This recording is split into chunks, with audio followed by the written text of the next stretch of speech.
What kind of character are you playing in the scene? Is that a good character? Is that a mean character? Or let's say even an evil character who just wants to do harm? Is it like somebody who's really not aware of where he is right now? Is it a funny character, a happy character, an extrovert or an introvert? Is it a flamboyant character? Is it somebody who's thinking a lot, a rational character? There are many characters. And all these characters, they might have some sort of body condition that defines them from each other. You know, somebody who is very powerful and athletic and maybe bad, or like, yeah, an antagonist of a superhero in a movie has, you know, intimidating postures all the time and kind of tries to impress people around him or scare people, right? Is able and ready to fight all the time and to seek the confrontation, to do some harm, right? So that is a completely different body language than somebody who is an introvert or a researcher. I'm not saying that researchers can't be athletic, but just to give you an idea, that somebody who is more based on his rationality, on his head, on his thoughts, on thinking about and tinkering about solutions, that human condition has a totally different posture, a totally different body language, a totally different physicality. So observe closely, but then also make yourself acquainted with what type of character you're actually playing and what does this character want, and where is this character most of the times. Where is he during that audition? Like, what kind of room is that? Is that an open space where, you know, the fictional audition is taking place, that fictional little piece of film of that imagined life? Where does this whole thing happen? Because that changes the mood of our body, of our physicality, and how it impacts our posture as well.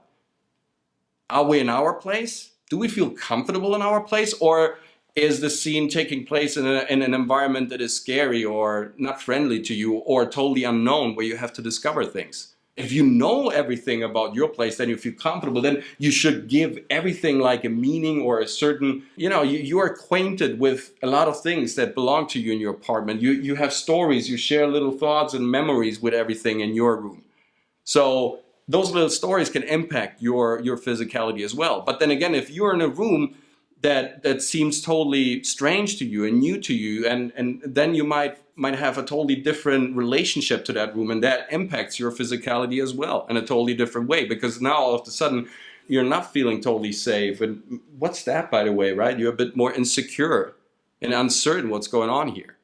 All these things, they will hit your physicality, your way of expressing, your way of telling the story. Two ways of telling the story: by saying it, by showing it. I know I'm kind of redundant here, but this is so fundamental to understand that great acting in front of the camera goes in two ways. It's not just one way of saying things. You can't break down everything just by saying it. You can't just impress people. Yeah, of course, there are some great speakers, public speakers. There are some great, you know, if you think about Martin Luther King, I mean, he wasn't an actor. He was just great of preaching and saying things, right? You could really listen to him for hours and you were totally impressed and blown away by his delivery.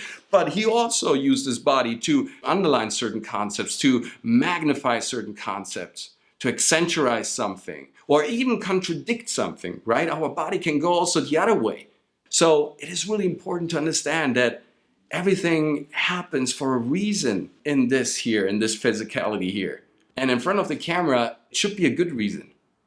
You should be clever about how you use your body. You should be aware of what your body says and tells to the audience, because later on in a movie theater, your body will be enormous on screen. It will be gigantic, and every little movement you perform is kind of shaking out the room. So it better have a reason. It better has a purpose, a motive, something that feels realistic. Again, something that feels like real and authentic behavior. When we're expressing our story through our body, there better be a reason for it, right? Otherwise, just leave it out of the picture. If there's no reason for your behavior, then just putting up something that doesn't really hold up, that it's not realistic and it's too grand or too small or not perceivable or not interesting, then just leave it. Go in there with your body, with your physicality. Be loose, be relaxed, be conscious about how you feel. You know, drive all your muscles into the right direction, do a little workout, whatever helps you.